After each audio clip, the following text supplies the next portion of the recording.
Hello, on the screen is a summary of what I will go over in this video. Make sure to watch to the end so you don't miss anything. Step 1. Download and set up the PayPal app on your phone if you haven't already. Go to your App Store, search for PayPal, tap Install, and open it.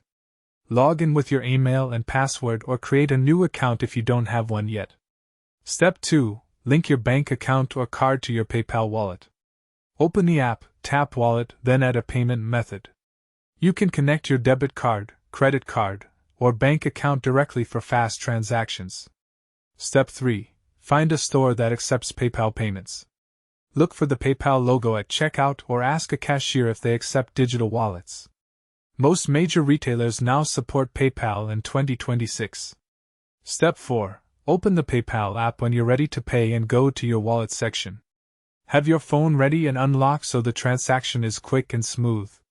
Step 5. Show your phone screen or tap to pay using NFC technology if the store has a contactless reader.